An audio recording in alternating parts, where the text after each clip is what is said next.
Marcus Wright walked out of the sleek corner office, his head low, the echo of Daniel Henderson's laughter chasing him down the hall.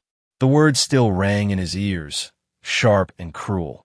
"You people don't belong here anyway." The glass walls of Henderson and Pierce, a top-tier law firm in Philadelphia, reflected his 32-year-old frame tall, broad-shouldered, black shrinking under the weight of a humiliation he hadn't earned. He clutched a cardboard box with his things pens, a coffee mug, a framed photo of his mom, and kept his step steady, even as his chest burned. Fired just like that, and the boss thought it was a joke. The office buzzed behind him, paralegals and junior associates pretending not to stare as Daniel's voice carried from the doorway. "Good riddance keeps the place clean," he'd shouted, his 48-year-old smirk wide enough to see from across the floor. Daniel was the firm's director, a man who wore his suits like armor and his prejudice like a badge. He'd run Henderson and Pierce for a decade, turning it into a powerhouse while quietly weeding out anyone who didn't fit his vision. White, wealthy, connected.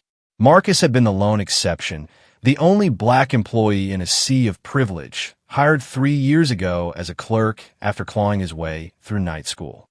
He'd known the firm had a shadow whispers of standards that meant more than case wins, sidelong looks when he walked in, but he'd kept his head down, worked twice as hard, stayed late to prove he belonged. It hadn't mattered. That morning, Daniel had called him in, tossed a flimsy performance review across the desk, vague complaints, no specifics, and said, "You're out. Don't make a scene." Marcus had stood there, stunned, searching for a reason. "Why?" he'd asked, voice tight. Daniel leaned back, chuckling. "Why? Look around, right? You don't fit."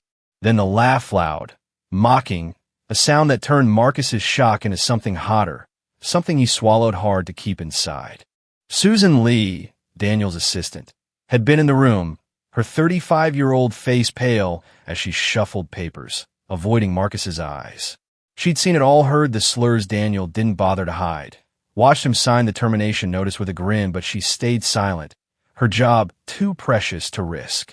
Marcus didn't blame her, not yet. He'd grabbed his box, walked past her desk, past the rows of cubicles, the weight of every stare pressing down. He'd been good handling filings, research, keeping cases tight. But good wasn't enough when your skin didn't match the letterhead. The elevator dinged, and he stepped in alone, the doors sliding shut on Henderson and Pierce. The ride down 40 floors felt endless, his reflection staring back from the mirrored walls, suit rumpled, jaw clenched, eyes dark with a mix of hurt and fury. He'd moved to Philly 6 years ago, left a dead-end warehouse job to chase something better, something his mom had dreamed for him, a desk, a title, a chance. Law had been his ticket night classes, no sleep, every penny scraped together. He'd aced the LSAT, started at the firm, thought he'd made it. Now, Daniel Henderson had ripped it away, laughing like it was nothing. Outside, the March wind hit him hard, cutting through his thin jacket as he stood on the sidewalk. The firm's glass tower loomed above, a monument to everything he'd fought for and lost. He could hear Daniel's voice in his head, that smug "you people," a knife twisted deeper by the cackle that followed. Marcus had faced worse cops profiling him as a teen, landlords losing his applications, but this was personal. He'd given Henderson and Pierce everything, and they'd spat in his face. He set the box down on a bench, pulling out the photo of his mom smiling, proud, taking the day he'd landed the job. She died 2 years back, cancer, but her words stuck. "Don't let him tell you what you can't be, Marcus." He'd walked away today, kept his cool, hadn't given Daniel the blow-up he'd wanted. But as he stared at that tower, something shifted, anger hardening into resolve. He wasn't done. Not yet. He didn't know how, didn't know when, but this wasn't the end. Would Marcus let this be his last chapter, or was he brewing something bigger? He didn't have the answer, but the fight was just starting. The Philadelphia skyline glittered through the dusk, a cold shimmer against the gray March clouds, as the city hummed with its usual rush-hour chaos. Down on the street, a cardboard box sat abandoned on a bench, its edges damp from the drizzle pens, a mug, a photo of a smiling woman, all that was left of a dream Daniel Henderson had crushed with a laugh. The tower of Henderson and Pierce loomed overhead, its glass facade a silent taunt. But the man who'd carried that box wasn't broken yet. He was out there, walking the streets, his mind churning with every step. A week had passed since the firing, and the sting hadn't fatted, it had sharpened. Marcus Wright spent those days knocking on doors other firms, temp agencies, anywhere that'd take a clerk with 3 years at a top shop. Every call ended the same. Sorry, we've heard about your exit from Henderson and Pierce. Not a good fit. The whispers had spread fast. Daniel's doing, no doubt, a blacklist to keep Marcus down. By Friday, he was back in his one-bedroom apartment, staring at a stack of bills and a bank account that wouldn't last a month. He'd built something, and Daniel had torched it, all with that smug "you people" ringing in his ears. Then the phone buzzed, a lifeline cutting through the haze. "Marcus?" "It's Jonathan Reed," the voice said, steady and familiar. Jonathan was 45, a bear of a man who'd gone from law school buddy to a heavy hitter at the state's Human Rights Commission. They'd lost touch after Marcus took the firm job, but now Jonathan was back, his tone urgent. "Heard what happened at Henderson's. You okay?" Marcus leaned against the counter, his 32-year-old frame tense. "Been better. They're locking me out everywhere." Jonathan paused, then dropped the bomb. "They're under investigation, quiet one, for racial bias. Been on our radar a while. Your firing's just the tip." The words hit like a spark. Marcus paced, the apartment's worn floor creaking under his weight. "Investigation?" he asked, voice low. "Yeah," Jonathan said. "Pattern of terminations, black staff, Latinos, anyone who doesn't match their image. No hard proof, till now, but you could change that." Marcus stopped, his mind racing. He'd seen it, coworkers shuffled out, excuses thin as paper, but he'd kept his head down, thought hard work would shield him. Jonathan's voice softened. "You in? Or are you walking away?" Marcus gripped the phone, torn. Walk away, start over, let go, or fight. Risk everything for a shot at Daniel's throat. He chose the fight. The next day, he met Jonathan at a diner off Broad Street, the kind with sticky tables and coffee that burned going down. Jonathan slid a folder across complaints, dates, names of others Daniel had axed. "This is what we've got," he said. "Enough to poke, not enough to sink him. You're the key, lived it, saw it." Marcus flipped through, his jaw tightening.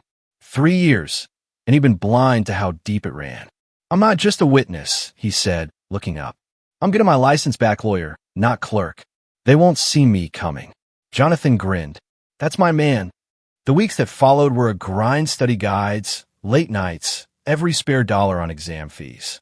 Marcus had let his law license lapse, too busy clerking to practice, but now it was his weapon. He aced the bar retake, the results landing just as spring broke over Philly. Meanwhile, Henderson and Pierce kept rolling Daniel oblivious, firing 2 more minority staffers with the same flimsy performance line. Susan Lee called Marcus one night, her voice shaky over the line. "He's out again," she said, Daniel's assistant spilling what she couldn't hold in. "2 more gone," one cried. He laughed. "I can't keep quiet anymore." Marcus steadied her. "Don't just watch. I'll need you soon." The tension climbed with every move. Susan started slipping him scraps, mails, memos, anything showing Daniel's hand. One night, Marcus spread it all out: termination logs, Susan's notes, Jonathan's files. It painted a picture. Daniel wasn't just a bigot. He was systematic, purging anyone who didn't fit his white shoe vision. Marcus's firing hadn't been random, it had been policy, and that laugh had been the mask slipping.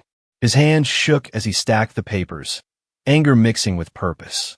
He wasn't just fighting for himself, now those others, the ones who'd cried, deserved this too. Back at the firm, Daniel strutted through his days, clueless to the noose tightening. He'd bragged at a staff meeting Susan overheard, cleaned house again, keeping standards high. His 48-year-old ego was a fortress, built on power he thought untouchable. Marcus had been a speck, a nobody to flick away, and Daniel figured he'd stayed gone. But Marcus was out there, sharpening his blade, the bar results in his pocket, Jonathan's team behind him. He'd walked away once, head down, box in hand. Now he was coming back, not as a clerk, not as a victim, but as something Daniel wouldn't expect. "Hey, If you've ever been treated unfair like Marcus kicked down for no reason, I'd love to hear in the comments. He imagined saying, picturing eyes on his story. Stick with Med his is just heating up. He leaned back, the city's hum filtering through his window. Daniel thought he'd won, thought Marcus was finished. He was about to learn how wrong he was. The conference room at Whitman and Pierce smelled of polished wood and stale coffee, a sterile space where power plays unfolded under fluorescent lights. It was a Tuesday morning in Philadelphia, the city waking to a crisp April sun, but inside, the air crackled with something sharper: anticipation, dread, a reckoning no one saw coming. Harold Whitman sat at the head of the table, his 58-year-old frame slouched in a leather chair, his gray suit crisp despite the faint sweat beading on his brow. He called this meeting to update the team, expecting nods and compliance. Instead, the door swung open, and a ghost from his past walked in, not as a victim, but as a threat. Harold's eyes widened, his smirk freezing as Marcus Carter stepped forward, 32 years old and dressed in a sharp navy suit, a briefcase in hand. The room hushed: paralegals, associates, even Eleanor Hayes, the 45-year-old HR director, all staring at the man Harold had fired weeks ago with a laugh. "What the hell are you doing here?" Harold barked, his voice pitching up, a crack in his usual steel. Marcus didn't flinch, setting his briefcase down with a quiet thud. "I'm not your employee anymore, Harold," he said, his tone even but edged. "I'm counsel for the Pennsylvania Human Rights Coalition. We're here to talk about your policies." That was the break. The moment Harold's world tilted. Marcus wasn't the quiet clerk he'd mocked out the door, box in hand, with a smug "you don't belong."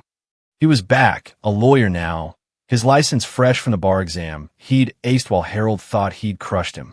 The room shifted, eyes darting between the two men.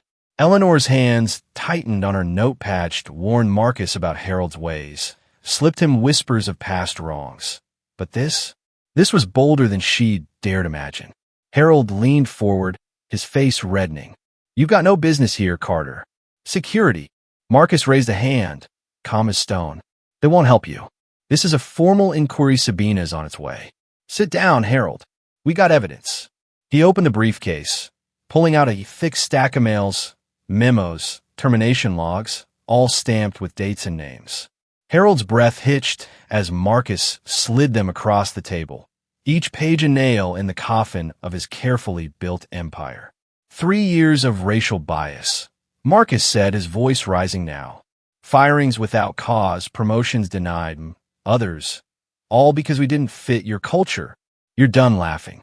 The room erupted: gasps, whispers, a junior associate dropping his pen. Eleanor's eyes widened, guilt and awe mixing as she scanned the files, proof she'd known existed but never touched. Marcus stood tall, his mind flashing back to those years. Late nights filing cases, ideas ignored, Harold's sidelong sneers when he pitched savings that could have made millions. He'd swallowed it, thought hard work would win, but Harold's "not one of us" had been the real rule. Now, standing here, he felt the shift: not just revenge, but power, a chance to right more than his own wrong. Harold slammed a fist on the table, his voice booming.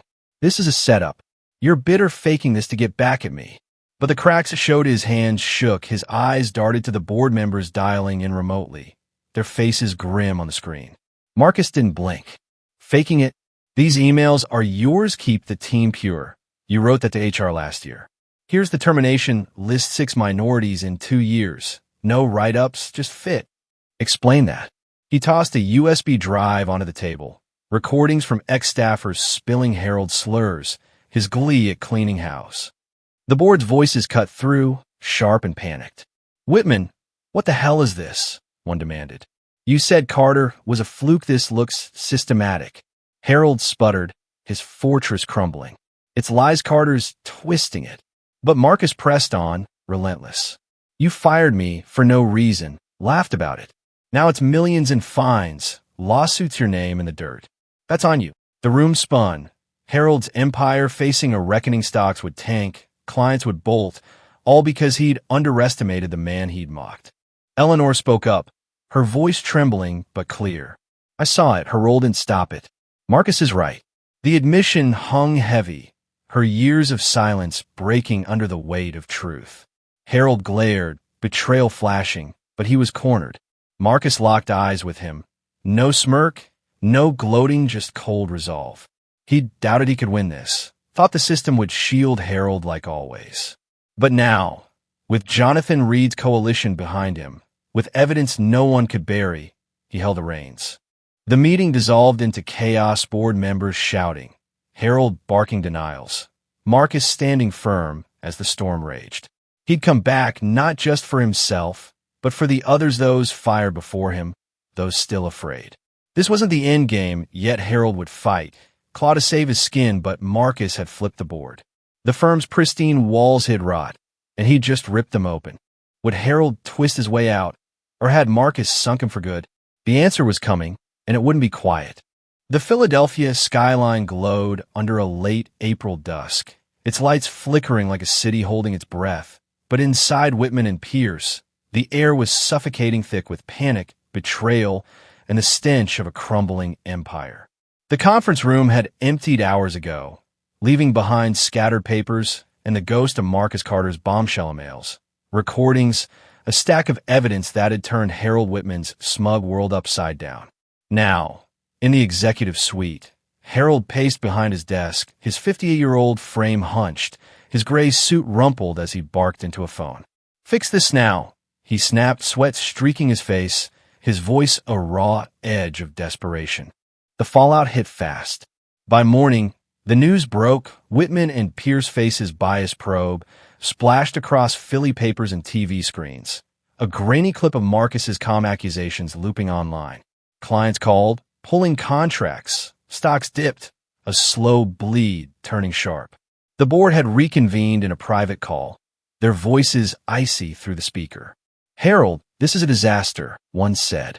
"You swore Carter was a one-off. No, we're staring at millions in fines." Harold slammed the phone down, his hands shaking. He'd built this firm over decades, a fortress of power, and Mark Hewson, nobody he'd laughed out the door, had cracked its foundation. He tried to claw back control.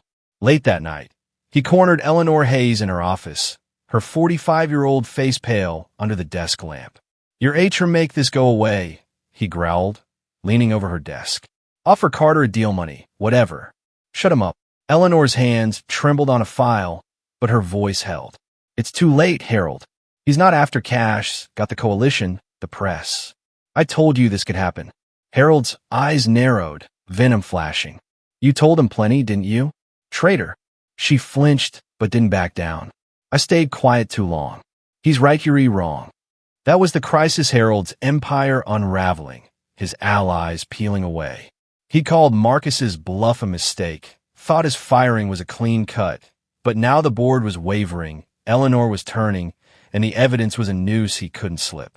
He pivoted, desperate, summoning lawyers to his side.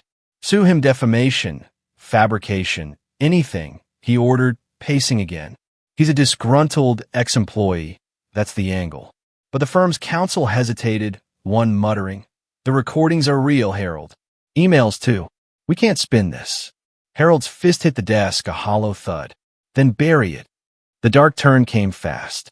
The coalition, led by Marcus and backed by Jonathan, redug deeper, uncovering more than bias. Financial audits flagged irregularities, offshore accounts, padded expenses, all tied to Harold's signature. The board got wind, their panic spiking. "Fraud, too," a director hissed in the next call. "You're sinking us." Harold tried to deflect, his voice shrill. "Carter planted that, framing me." But the room saw through it, no proof, just a drowning man grasping. By Friday, the board voted 6-4 to suspend him, a lifeline for the firm, a death knell for him. Marcus watched it unfold from a small office downtown, the coalition's HQ buzzing with phone calls and printer hums. At 32, he'd traded his clerk's badge for a lawyer's shield, his Navy suit now a uniform of purpose. He'd met Jonathan there that morning, the older man clapping his shoulder. "You've got him running, Marcus." Board's cracking. Press is eating it up. Marcus nodded, spreading the Latesta whistleblower's tip on Harold's accounts. "It's not just me anymore," he said, voice steady. "It's everyone he stepped on. He'd started this for himself, but now it was bigger a fight for the others Harold had crushed. Eleanor called that afternoon, her tone hushed. He's out suspended, maybe gone for good. Board's terrified. Marcus, I'm sorry I should have fought sooner. He leaned back, the weight of her words settling. You're fighting now. That's enough. She'd slipped him the first threats emails, whispers, and now she was unraveling the rest, feeding the coalition from the inside. Marcus hung up, his mind sharp. Harold's suspension wasn't the end. Fines loomed, lawsuits piled, but he wanted more. He pitched Jonathan a plan. Monitor them new policies, real change. No one else gets burned like I did. Jonathan grinned. You're rewriting the game, man. Back at Whitman and Pierce, Harold sat alone, the executive suite dim, his desk a graveyard of memos and empty coffee cups. The board's vote echoed in his head, decades of control, gone in a week. He'd laughed at Marcus, thought him weak, a speck to flick away. Now, that speck had torn through his life. Clients lost, reputation shredded, fraud probes circling. He stared at a photo on the wall, him, younger, shaking hands with a senatorial past he couldn't claw back. The firm might survive, but he wouldn't. Marcus stood outside the coalition office that night, Philly's lights sprawling before him. He'd walked away from Harold's tower broken, but he'd come back swinging not with anger, but with proof, a blade sharper than any shout. The board had turned, Harold was reeling, but this wasn't over. He'd push for change, not just revenge, and he'd see it through. The city hummed around him, a rhythm he'd bend to his will. What would Marcus do with this win? Let it settle, or push harder? Harold's fate was sealed, but the next move was still in play. The news vans lined Broad Street like vultures circling a kill, their cameras flashing against the glass tower of Whitman and Pierce as spring rains streaked the Philadelphia pavement. Inside, the lobby buzzed with reporters, staff whispering in corners, the firm's pristine image now a cracked shell. Harold Whitman stood on the steps outside, his 58-year-old frame hunched in a wrinkled suit, no tie, his gray hair disheveled. A microphone thrust toward him, and his voice once booming with authority cracked as he spoke. I regret any misunderstandings, he said, eyes darting, a hollow apology scripted by lawyers who couldn't save him. The crowd jeered, a sound that drowned his last shred of dignity. Across the street, Marcus Carter watched from a coffee shop window, his 32-year-old reflection calm in the glass navy suit crisp, briefcase at his side. He didn't smile, didn't gloat, just sipped his black coffee as Harold's world burned out there. The coalition's case had landed fines in the millions, fraud charges pending, Harold's suspension now a full termination. The board had caved, issuing a statement. Whitman and Pierce commits to equity, effective immediately. Marcus set the cup down, the weight of it settling. Not victory, not yet, but a door kicked open. The final face-off came later that day. Harold shuffled into the coalition's downtown office, summoned for a deposition, his lawyers trailing like shadows. Marcus met him at the table, no handshake, just a nod. Harold's eyes flicked up, red-rimmed, hollow. You happy now, Carter? He rasped, venom lacing the defeat. Marcus slid a report across new hiring policies, diversity mandates, all Whitman and Pierce would adopt or face worse. This is what you should have done from the start, he said, voice flat. Not from F for them. Harold stared at the pages, then away. No fight left. He laughed Marcus out once. Now, he couldn't meet his gaze. That was the reckoning. Harold broken, Marcus unbowed. The older man signed off, a trembling scrawl, then stood, his lawyers ushering him out. Marcus watched him go, a shadow of the titan who'd mocked him. He'd wanted Harold to feel a loss, the shame, but standing there, he felt only resolve. This wasn't about one man's fall. It was about the others, the ones fired before him, the ones still afraid. He turned to Jonathan Reed, who'd walked in, his 45-year-old grin wide. You did it, Marcus. Nailed him to the wall. Marcus nodded, faint. We did. Now we keep going. The firm staggered forward, a wounded giant. Eleanor Hayes took the helm as interim director, her first act a public apology televised, raw, a promise to rebuild. Marcus showed us what we ignored, she said, her voice steady now, no longer trembling. She'd stayed silent too long, but But now she was rewriting the rules, hiring audits, training a black VP named within weeks, the first in company history. Clients trickled back, wary but curious, the firm's name scarred but alive. Harold faded, lawsuits piling, his house on the market, a pariah in a city that had once toasted him. Marcus didn't stop. A year later, he stood in Whitman and Pierce's auditorium, not as a clerk or a foe, but as keynote at their equity seminar. The room, packed staff, press, even Eleanor in the front row, smiling. "Justice isn't one win," he said, his voice carrying over the mic. "It's a fight you don't quit." Applause broke out, loud and real, a sound he'd never heard in those halls before. At 33 now, he turned his firing into a movement, founding a nonprofit with Jonathan, helping workers sue for bias, turning pain into power. He walked past Harold's old office after its door open, a new nameplate gleaming. Jamal Evans, vice president. A black man sat inside, tie loose, laughing with a colleague, easy, free, the way Marcus never could. He paused, the sight hitting deep. This was a change he'd bled for, not just for him, but for a generation Harold had tried to lock out. Eleanor caught up, her eyes bright. "You made this happen," she said. Marcus shook his head. "We all did. Took too long, but it's here." The city settled around him that night, its hum a steady pulse as he stood outside. Rain gone, stars peeking through. He'd walked away from Whitman and Pierce broken, box in hand, Harold's laugh in his ears. Now, he'd walked back in and rewritten the story not with hate, but with proof, with grit, with a fight that didn't end at revenge. Harold was a memory, a lesson etched in fines and fallen pride. Marcus was the future, and he'd keep pushing because justice wasn't a win, it was a legacy. "Thanks for sticking with this one," he imagined saying, picturing faces out there listening. "Means a lot you're here. Ever seen unfairness at work or fought it? Drop your story in the comments. I am listening. If this hit you, hit that like button and subscribe for more. Next story's going to shake you up. Click over and see. Catch you soon." He turned from the tower, its lights dimmer now, his steps light. The battle was done, but the echoes would last.